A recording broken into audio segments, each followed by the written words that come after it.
আমি এবং আপনারা আজকে দিনের এক বিশেষ সাবজেক্ট নিয়ে আলোচনা করব এবং শুনব।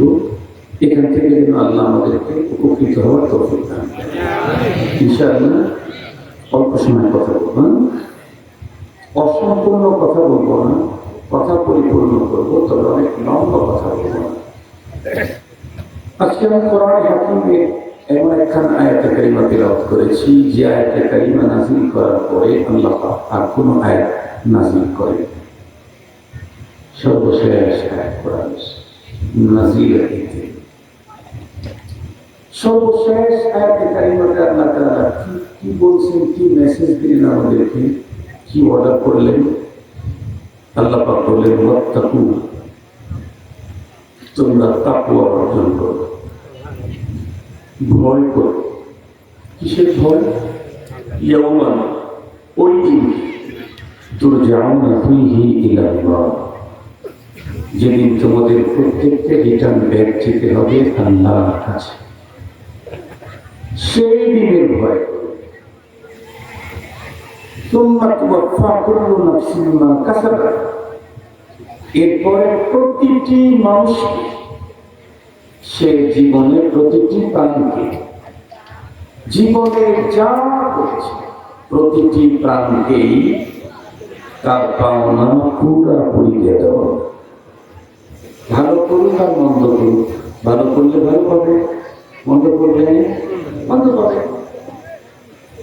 আমার আপনার জীবনের যা পাওনা টোটাল পরিপূর্ণ আল্লাহ পাক দিবেন সেই। এখন প্রশ্ন হলো, হুজুর আল্লাহ পাক সর্বশেষ আয়াতে কারিমাতে ঈমানের মতো মহাসম্পদের কথা না বললেন না, নামাজের কথা বললেন না, রোজার কথা বললেন না, জিহাদ ফি সাবিলিল্লাহর কথা বললেন না। আল্লাহ বললেন ওই দিনের ভয় অন্তরে ঢুকাও কেন? এই বিষয়টাকে বুঝতে চাইলে আমাদেরকে একটু ছোট্ট ভূমিকা এরপরে কথা উপস্থাপন করলে সুন্দর বোঝা যাবে। আপনারা বলুন তো দেখি, আজকের পৃথিবী দিন দিন শান্ত হচ্ছে না অশান্ত হচ্ছে? অশান্ত।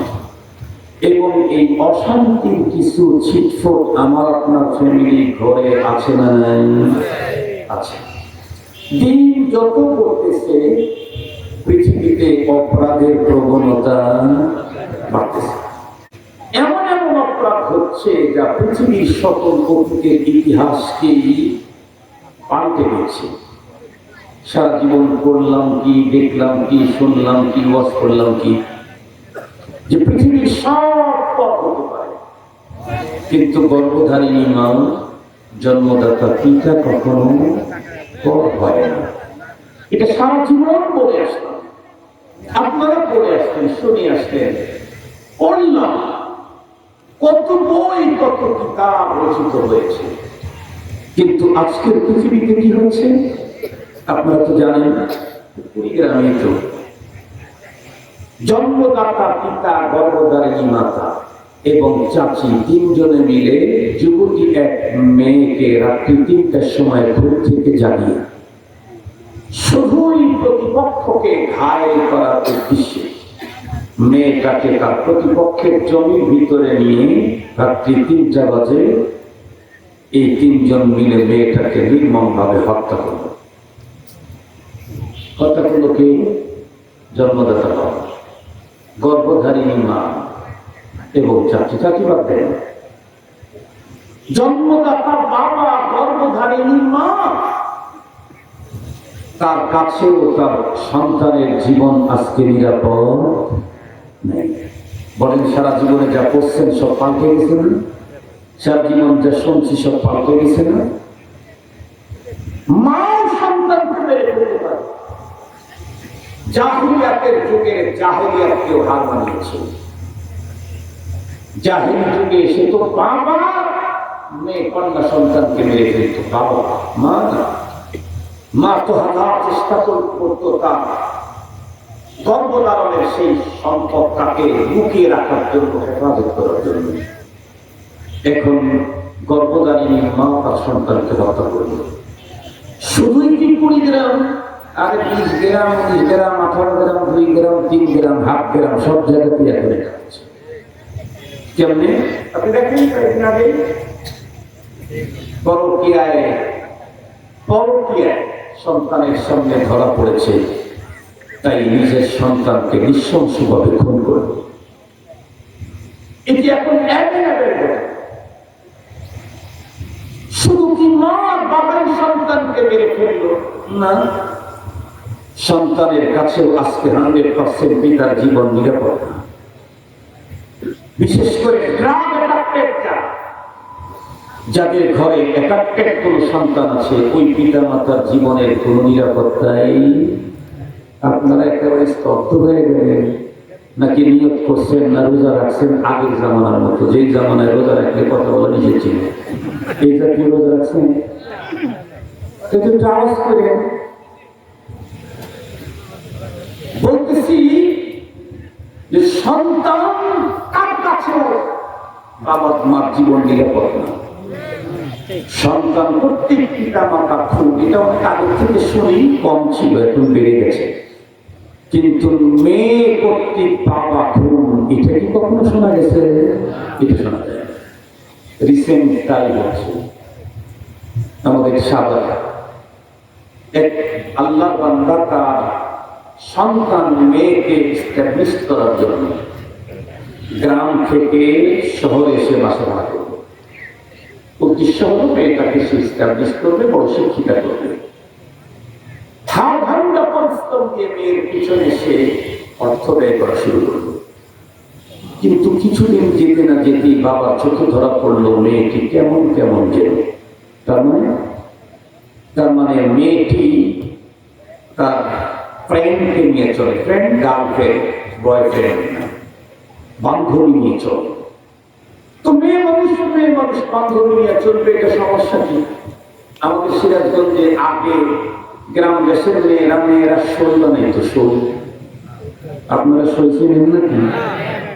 মাশাআল্লাহ। এখন এটা উন্নত হয়ে কি হয়েছে? ফ্রেন্ড। তো যাই হোক, মেয়েকে ফ্রেন্ড বানাইছে, ফ্রেন্ড সমস্যা কি? বান্ধবী বানাইছে, সমস্যা কি? ওর ফ্রেন্ডকে বান্ধবী না, বাবার চোখে ধরা পড়লো যাকে সে যে ফ্রেন্ডকে, যে গার্লফ্রেন্ডকে সে বান্ধবী বানিয়েছে, তার সাথে এই আচরণটা ভিন্ন রকমের। কেমন? ট্রান্সজেন্ডার মার্কা।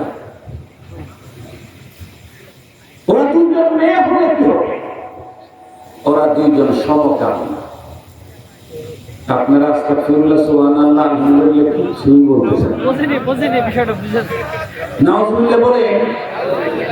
যদি পক্ষে থাকেন তাহলে আলহামদুলিল্লাহ, আর যদি বিপক্ষে থাকেন তাহলে নাউজুবিল্লাহ। সহজ কথা শিখিয়ে দিলাম। ওই মহিলা যেটা করছে এটার পক্ষে, কিসে? বিপক্ষে। তাহলে কি বলতে হবে? তার মানে আল্লাহ, আমরা এই ভয়ঙ্কর খারাপ জিনিস থেকে তোমার কাছে পানা চাই। বাবা তখন তার মেয়েকে সুন্দর সভ্য ভদ্র ভাষায় মমত্ব আর ভালোবাসা নিয়েই তাকে বারণ করলো, মা আমার জীবনের তুমি একটা স্বপ্ন, এই কাজ করবো। মেয়েটি তখন চিন্তা করলো, বাবা তো আমার পথের বড় কাকা। সে তখন পরিকল্পনা শুরু করলো, বাবাকে পৃথিবী থেকে বিদায় করে দেওয়া যায় কেমন। ও নিজের পথ থেকে, ভ্রান্ত পথ থেকে, ভয়ঙ্কর ওই পথ থেকে ফিরে আসলো না। বাবা একটা পর্যায়ে তাকে শাসন, মেয়েকে সিদ্ধান্ত ফাইনাল করলো, এখন আর তোমার বাঁচার অধিকার নেই। একটা পর্যায়ে একদিন বাবাকে চেতনা আসো, মেডিসিন খাওয়িয়ে বাবা মানে পড়ে রইল। এই সুযোগে ও ঠান্ডা মাথায় বাবাকে হত্যা করলো। মেয়ে এরপরে বাবা মৃত্যুর দেহ পড়ে আছে, সেই বডির উপরে নিজের হাতের ধারালো ছুরি দিয়ে বুকের ভিতরে কচকচ করে ঢুকাইতেছে আর ভিডিও করতেছে, আর ভয়ঙ্কর রকমের নেকেট শব্দ করতেছে। তো নিজে সোশ্যাল মিডিয়ায় ভাইরাল হয়েছে।